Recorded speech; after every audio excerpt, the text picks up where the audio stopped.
Assalamualaikum warahmatullahi wabarakatuh. Nama saya Reynaldi Pratama, NIM 221218045. Ya, di sini saya akan menjelaskan teori tentang multiplexing dan switching. Ya, saya akan menjelaskan tentang multiplexing. Multiplexing adalah teknik menggabungkan beberapa sinyal untuk dikirimkan secara bersamaan pada suatu kanal transmisi, di mana perangkat yang melakukan multiplexing disebut multiplexer atau disebut juga dengan istilah transceiver atau dan untuk di sisi penerima atau gabungan sinyal-sinyal itu akan kembali dipisahkan sesuai dengan tujuan masing-masing. Proses ini disebut dengan demultiplexing. Receiver atau perangkat yang melakukan demultiplexing disebut dengan demultiplier atau disebut juga dengan istilah demu. Tujuan dari multiplexing adalah meningkatkan efisien penggunaan bandwidth atau kapasitas laluan transmisi dengan cara berbagai akses bersama. Di sini ada 3 jenis multiplexing.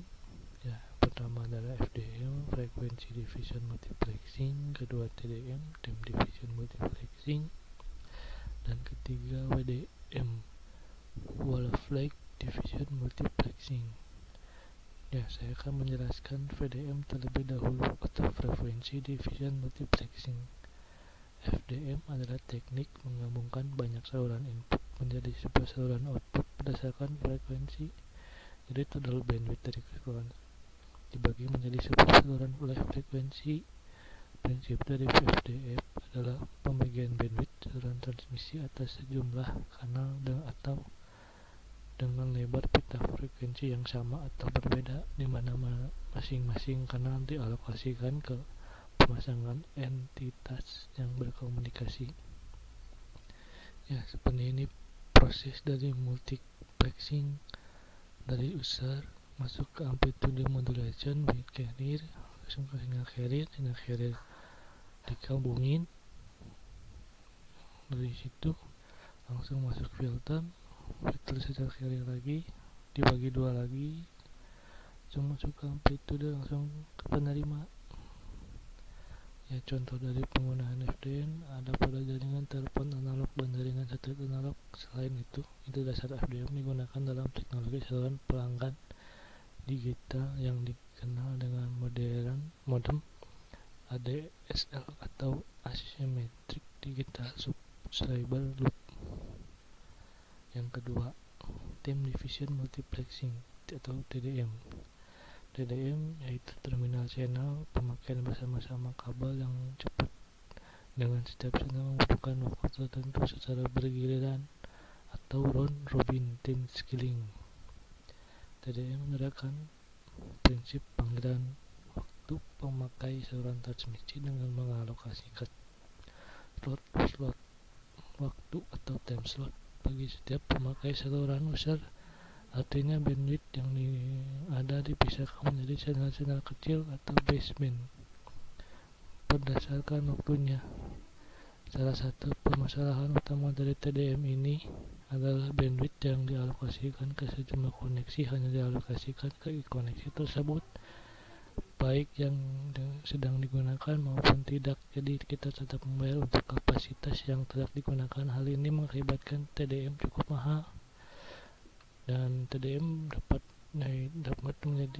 dibagi menjadi dua, yaitu Synchronous Time Division Multiplexing atau STDM, hubungan antara sisi pengirim dan sisi penerima dalam komunikasi data yang menerapkan teknik Synchronous TDM. Yang kedua, Asynchronous Time Division Multiplexing (ATDM), yang bisa disebut atau untuk mengoptimalkan penggunaan saluran dengan cara menghindari adanya slot waktu yang kosong akibat tidak adanya data atau tidak aktifnya pengguna pada saat sampling setiap input line. Maka asynchronous TDM, proses sampling hanya dilakukan untuk input line yang aktif saja.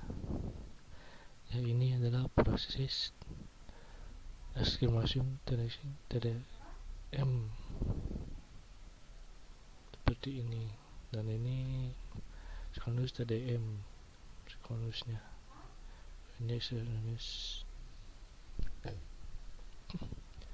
Keuntungan sistem TDM adalah sistem TDM tidak memerlukan filter filter yang mahal dan jumlah filter yang digunakan lebih sedikit. Karena itu harga perawatan terminal sistem ini lebih murah.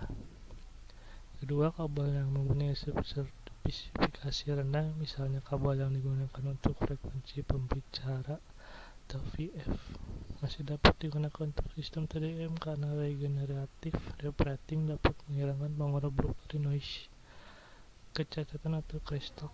Perubahan level of function kanal hanya dipengaruhi oleh karakteristik peralatan terminal itu sendiri dan tidak tergantung sama sekali dari perubahan saluran. Oleh karena itu, net loss sirkuit yang diberikan oleh sistem ini rendah. Kekurangannya sistem TDM adalah 1.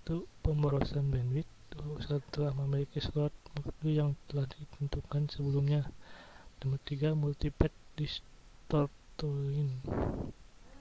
Yang terakhir, Wolf-Rayet division multiplexing. Teknik multiplexing ini digunakan pada transmisi data melalui alat optik atau optical fiber, di mana sinyal transmisi berupa sinyal pada WDM. Prinsip yang diterapkan mirip seperti pada FDM, hanya dengan cara pembedaan panjang gelombang merefleks sinyal sejumlah bekas. Sinyal dengan panjang gelombang berbeda ditransmisikan secara simultan melalui serat optik yang sama.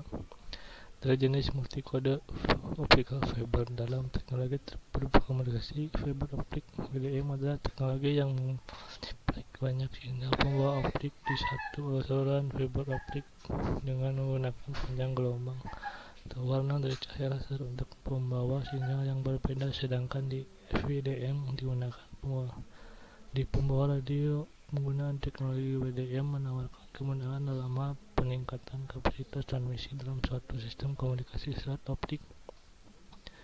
Khususnya, kabel laut hal ini dimungkinkan karena setiap sumber data memiliki sumber optiknya masing-masing, yang kemudian digandingkan ke dalam sumber serat optik. Meski demikian, besarnya daya untuk masing-masing sumber optik mesti dibatasi karena serat optik yang digunakan akan mengalami kenonlinearan apabila jumlah data dayanya dari sumber optik tersebut melebihi suatu ambang nilai yang berdasar tergantung banyak kekuatannya. Contoh dalam penerapan WDM adalah penggunaan kabel laut serat optik.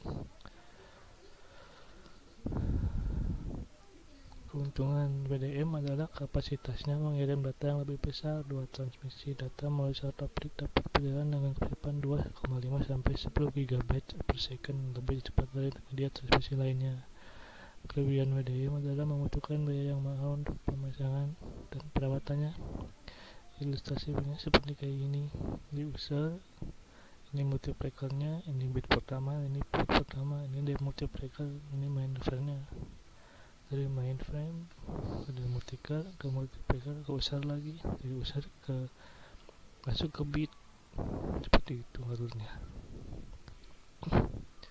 Ya, sekarang kita masuk ke switching. Pengertian switching secara umum arti switching adalah dalam teknik jaringan komunikasi dalam melakukan proses hubungan antara dua pelanggan telepon sehingga keduanya dapat berbicara satu sama lain. Switching adalah sistem elektronik yang dapat dipakai untuk menggabungkan jalur komunikasi. Jaringan switching adalah jaringan yang mengalokasi sebuah sirkuit atau kanal yang dedicated antara nodes dan terminal untuk digunakan pengguna untuk berkomunikasi. Sirkuit yang dedicated tidak dapat digunakan oleh penelepon lain sampai sirkuit itu dilepaskan dan koneksinya bisa disusun. Bahkan jika tidak ada komunikasi berlangsung pada sebuah sirkuit yang dedicated, kanal tersebut tetap tidak dapat digunakan oleh pengguna lain. Kanal yang dapat dipakai untuk hubungan telepon baru disebut sebagai kanal yang idle. Jenis switching yang pertama, circuit switching. Jaringan circuit switching digunakan untuk menghubungkan pasangan termal dengan cara menjadikan switch atau kanal yang terdiri dari dan terus-menerus selama hubungan berlangsung. Circuit switching merupakan teknik switching dengan menerapkan model komunikasi yang didedikasikan atau permanen antara dua bus stasiun tertentu dengan telepon. Circuit switching melibatkan 3 fase, yaitu Taliban sinyal transfer, analog phase, digital phase, penerima data, atau sirkuit Paket switching, sebuah metode yang digunakan untuk memindahkan data dalam jaringan internet. Dalam paket switching, seluruh paket data yang dikirim dari sebuah node akan dipecah menjadi beberapa bagian. Paket switching tidak mempergunakan kapasitas transmisi yang melewati jaringan. Data dikirim keluar dengan menggunakan rangkaian potongan-potongan kecil secara berurutan yang disebut paket. Fungsi utama dari jaringan paket switching adalah menerima paket dari stasiun pengirim untuk diteruskan ke stasiun penerima. Ya, sekian dari saya. Maaf bila ada suara-suara mengganggu. Assalamualaikum warahmatullahi wabarakatuh.